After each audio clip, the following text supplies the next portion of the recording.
Bonjour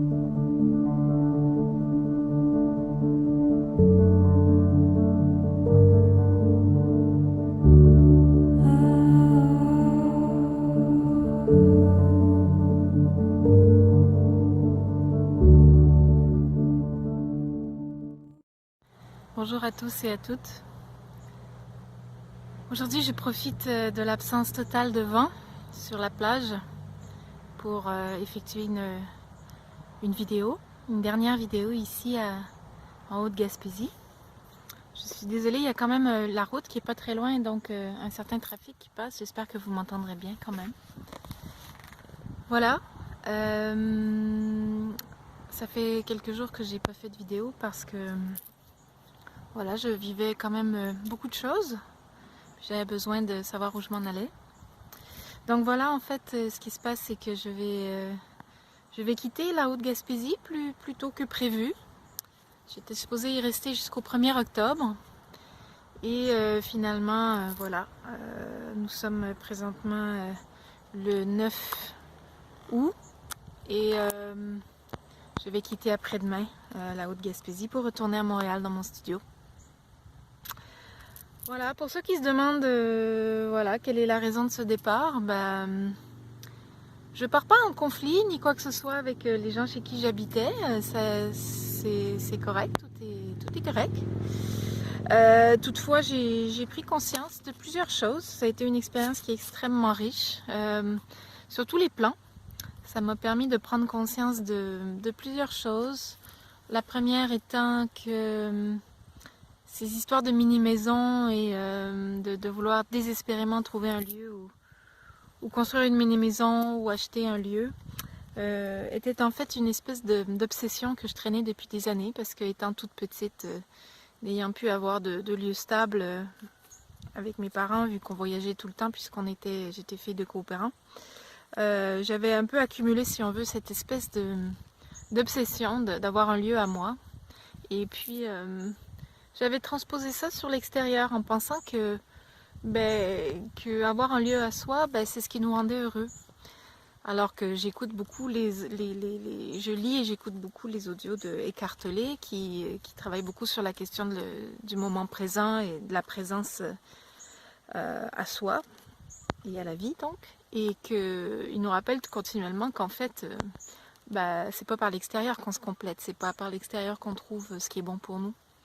Ça, je le sais intuitivement et en fait intellectuellement, mais je dois dire que sur le plan du cœur et de l'assimilation, c'était peut-être pas totalement assimilé. Et donc j'avais encore cette obsession qui traînait depuis l'enfance en fait. Et cette expérience a été très riche parce que, sans vouloir entrer dans tous les détails, parce que c'est un peu une longue histoire, mais je me suis retrouvée dans une situation où j'aurais pu effectivement finalement faire le projet de mini-maison. Mais ça impliquait voilà, d'économiser 30 000 $ en 8 mois, alors que j'ai même pas de boulot pour le moment, donc ça me paraissait un peu comme titanesque, comme genre de défi, puis surtout porteur de beaucoup de stress. Puis pour ceux qui me connaissent, vous savez que voilà, j'ai développé des problèmes de santé au cours des années, des dernières années, au niveau de ma vision, avec des inflammations au niveau de l'UV, une partie de l'œil due au stress. Donc je peux plus vraiment me permettre de vivre des grosses périodes de stress ou des choses très stressantes. Donc j'ai dû me rendre à l'évidence que ce projet-là, pour le moment, c'était pas très réaliste d'économiser autant d'argent en si peu de temps, alors que j'avais même pas de boulot. Puis c'est quand même stressant construire une mini-maison. Ça implique s'acheter un trailer à 10 000 $ 6 mois d'avance. Donc il faut être sûr de son projet. Un trailer qui aurait été commandé très loin. Il aurait fallu le faire venir en Gaspésie. Enfin, c'était tout un défi. Et j'étais pas sûre que j'étais prête à relever ce défi-là. En fait, c'était too much. Puis quand j'ai été confrontée à la réalité de cette réalisation-là, je me suis rendu compte qu'en fait, pas que c'est pas vraiment ça que je voulais, mais qu'en fait, ce que j'avais vraiment besoin, c'était de trouver une maison à l'intérieur de moi, en fait, et puis qu'il fallait que j'arrête d'obséder à essayer d'en trouver une à l'extérieur de moi. Et ça voulait dire que j'avais encore beaucoup de travail à faire intérieurement. C'est correct, on est là pour ça, hein, on est là pour travailler. La vie ici, l'école, la terre, c'est une école. Pour apprendre à se connaître, pour apprendre à transcender des choses, nos traumas, nos difficultés, nos défis, puis c'est bien comme ça. Mais voilà, donc ça m'a permis de soigner, de guérir cette vieille obsession. Donc ça, c'est déjà une première belle chose. Deuxième belle chose que cette expérience m'a appris, c'est la notion de respect de soi. J'ai fait une vidéo là-dessus. Voilà, moi j'ai toujours eu de la difficulté à dire non, à me respecter, à établir mes limites, mes balises. Toujours été un problème. Et ce qui se produisait généralement dans mes relations, que ce soit en relation de couple ou en relation d'amis ou peu importe, relation de travail ou autre, dans lesquelles je me trouvais dans une situation où il n'y avait pas de respect de moi puis de mes besoins, ben, ce qui se produisait, c'est que je le disais pas parce que je n'étais pas capable de dire non. Puis finalement, ce que je faisais, c'est que j'accumulais. Puis ensuite, ben, ça sortait d'une façon tout croche, d'une façon soit agressive, violente, soit passive-agressive, soit colérique. Et puis ça ça faisait beaucoup de mal non seulement aux gens, mais à moi-même aussi, parce qu'en plus, doublé de cette incapacité à me baliser, je suis pourvue d'une incapacité à me pardonner et surtout vivre beaucoup de culpabilité quand je me mets en colère. Donc tout ça étant très malsain, c'était quelque chose qu'il fallait vraiment que je règle une fois pour toutes dans ma vie, là, dans mes relations. Donc je suis venue ici, j'avais pas du tout cette intention de travailler ça parce que bah voilà, j'avais l'impression quand même que j'étais reçue par des gens qui étaient quand même voilà, respectueux et bienveillants et tout. Puis bon, c'est pas une critique envers eux ni rien, mais je pense que la vie m'a appris dans cette expérience-ci que ben, j'ai pas su mettre mes limites, j'ai pas su me respecter assez. J'aurais dû pouvoir le faire plus, puis j'y suis pas nécessairement arrivée. Alors je pourrais le voir comme un échec, en me disant bon voilà encore une autre expérience ratée, ou je pourrais le voir comme ce qui a été positif, ça a été que j'ai pas perdu patience. Ça m'est arrivé des fois de devoir un petit peu ventiler, mais j'ai quand même essayé dans général de le faire dans la bienveillance, ou en tout cas du mieux que je pouvais. J'ai pas pété des grosses colères comme ça m'est déjà arrivé de le faire dans le passé avec d'autres gens. Donc ça c'est quand même positif. Mais clairement j'ai pas réussi à me baliser. Et puis ben voilà, j'arrive aujourd'hui complètement exténuée parce qu'on travaillait 7 jours semaine sans arrêt. Puis oui, avec des pauses le soir où je pouvais me coucher tôt et tout ça, mais bon, il y avait... Disons que moi je suis une personne, comme j'ai déjà dit, qui a besoin de beaucoup de calme, beaucoup de silence, beaucoup de repos, beaucoup de solitude. Et puis dans une colocation à 6 avec 2 enfants, que j'adore, mais voilà, ça fait beaucoup de monde dans une même maison qui n'est pas isolée, donc au niveau bruit, c'était difficile d'obtenir le calme, le silence, la solitude dont j'avais besoin. La solitude un peu plus, je réussissais le soir à retrouver mon espace, ma chambre, mais au niveau du calme et du silence, c'était inexistant. Donc, c'est pas un reproche envers eux, dans le sens que c'est correct, chacun a ses besoins. Eux, peut-être, ils sont plus ils aiment quand il y a beaucoup d'action, quand il y a beaucoup de social, quand il y a beaucoup de discussions, quand ça parle fort, tout ça, il y a de l'action, tout le monde joue, c'est très bien, c'est pas un reproche envers eux. C'est quand même moi qui ai accepté de joindre une colocation à 6 personnes, donc la responsabilité m'appartient aussi là-dedans. Donc je reproche rien à personne, mais je dirais juste que ça a été un beau défi, puis surtout ça a été une expérience pour moi d'apprendre que, voilà, qu'est-ce que j'ai besoin, qu'est-ce que j'ai pas besoin, quand est-ce que c'est le temps de me baliser, voilà.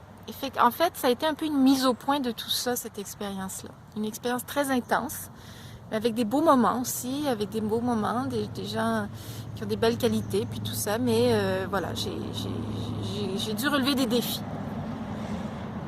Donc je ne suis pas une victime, je ne pars pas en victime, je ne pars pas en colère.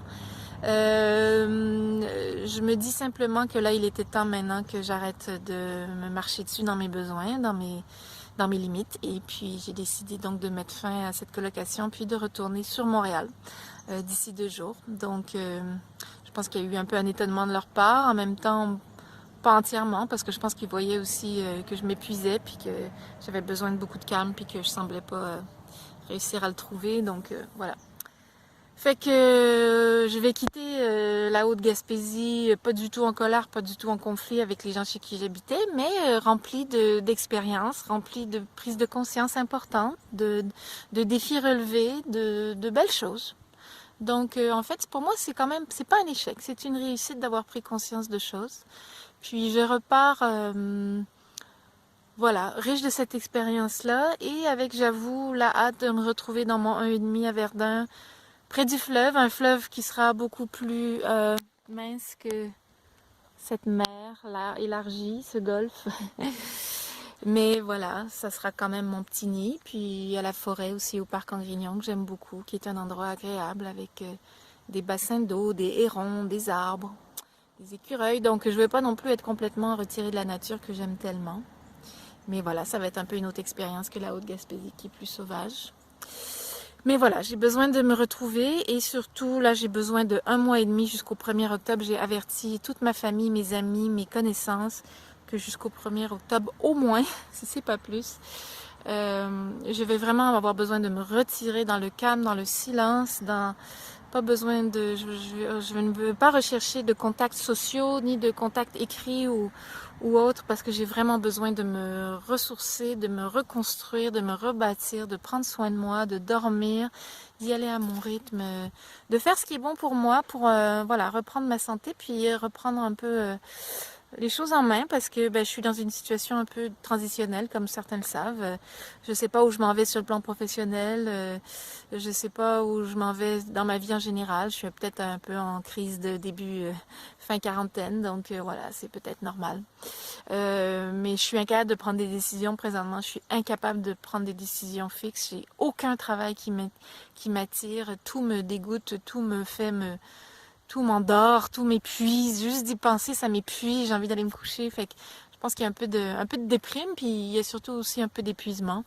Fait que je pense que j'ai besoin d'aller méditer tout ça. Puis je pense que j'ai aussi des choses à guérir. Je pense que les relations que j'ai eues ici en Haute-Gaspésie avec les gens chez qui j'habitais, encore une fois, c'est pas de leur faute. C'était juste une belle circonstance qui m'a permis de travailler sur des choses, mais ça a ravivé un peu, si tu veux, si on veut, des relations que j'avais, des relations familiales, des patterns que j'avais en relation familiale. Puis voilà, donc ça m'a amené à prendre conscience de choses de façon très très claire et très très lucide, ce qui n'est pas toujours évident des fois d'avoir notre réalité qui nous est envoyée comme un genre de miroir.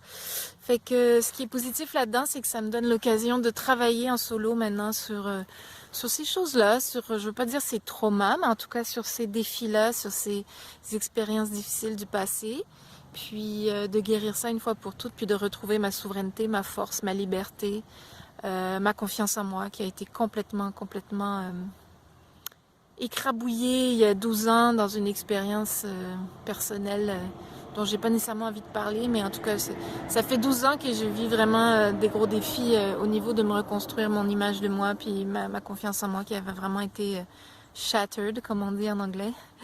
Et donc, voilà, j'en suis au point où, je vais pas dire que j'ai plus rien à perdre, mais je recommence de zéro, quoi. Je me reconstruis de zéro avec cette expérience ici qui m'a quand même un peu épuisée aussi, puis m'a un peu rappelé voilà, un peu, que j'avais besoin de me respecter plus et d'avoir plus confiance en moi. Donc voilà, je repars à zéro à Montréal et puis je rentre me guérir, prendre soin de moi, prendre un break et puis voilà, savoir où je m'en vais.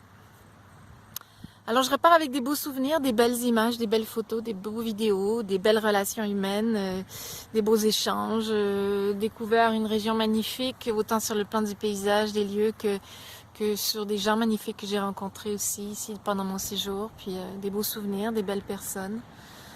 J'ai aucun regret, loin de là, au contraire, j'ai beaucoup apprécié mon expérience, mais il était temps qu'elle prenne fin pour le moment. C'était juste, voilà, les choses sont justes.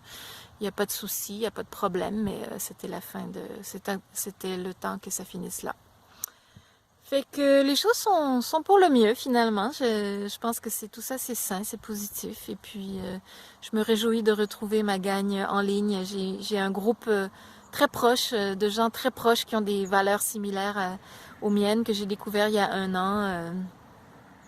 Un petit groupe lié à des intérêts communs qu'on partage. Et puis, c'est un groupe qui est vraiment beaucoup de soutien pour moi, qui m'a apporté beaucoup de soutien pendant mon séjour ici en ligne. Ça m'a beaucoup aidé de pouvoir échanger avec eux, puis de pouvoir retrouver avec eux voilà, toute la bienveillance, toute la douceur dont j'avais besoin dans mon quotidien.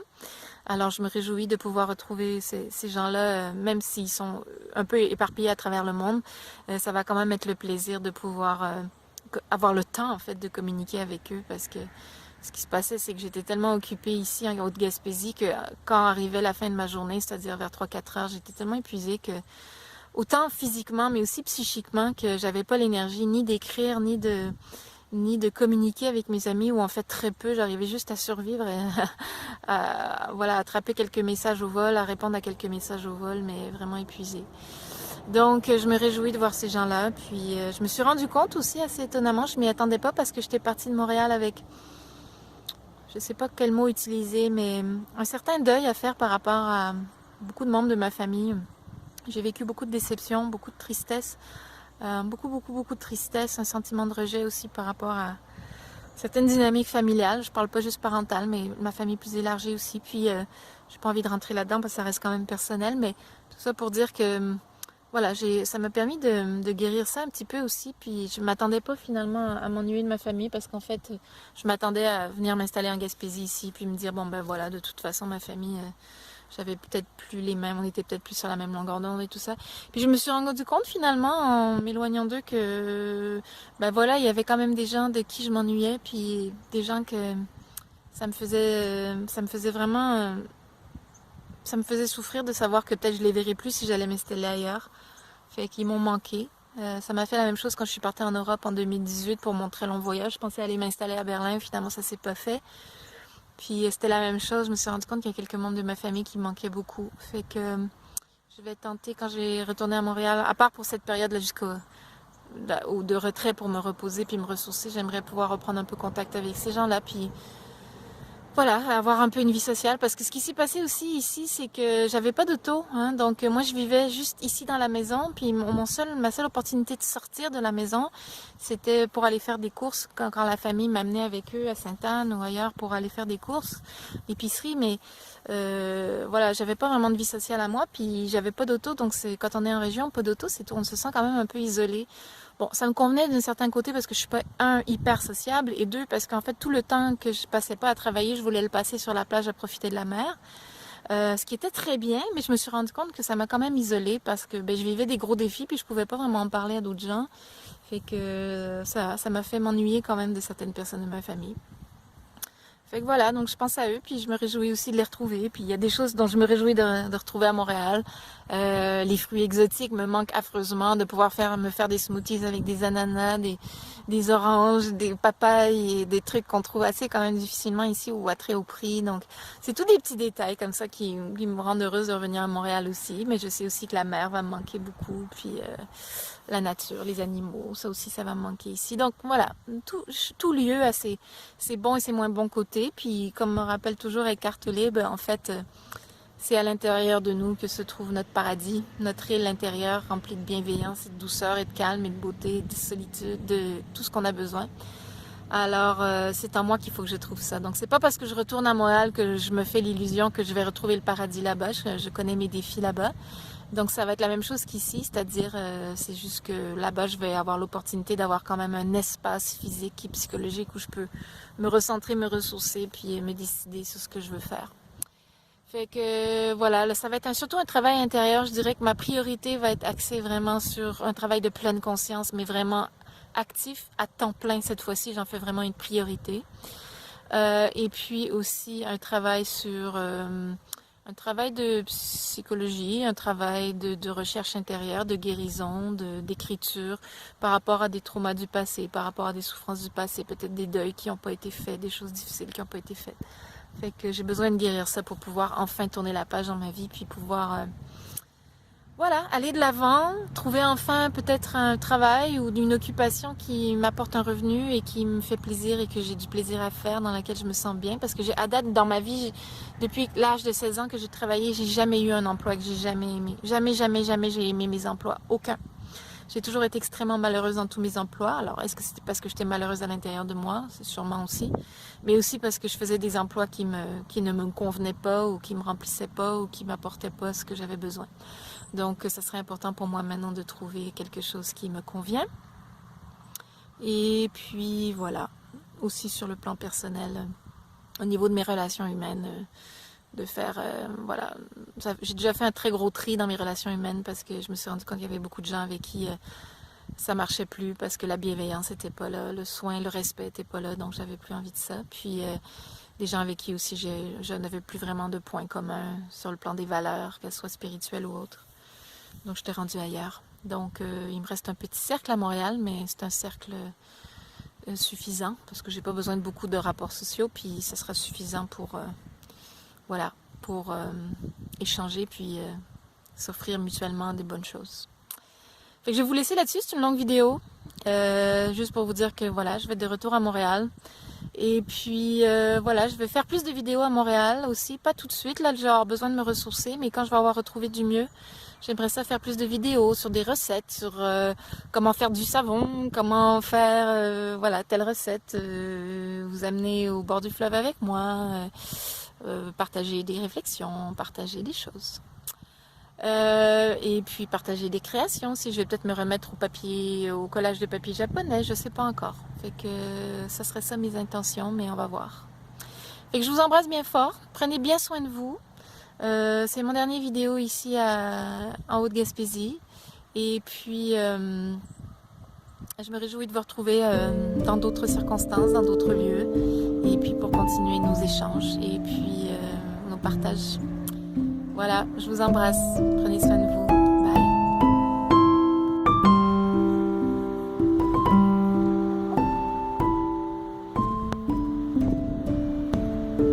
Allô, petite poule.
Si vous aimez ce contenu, inscrivez-vous à la chaîne et cliquez sur la petite cloche afin de recevoir une notification lorsqu'une prochaine vidéo est publiée.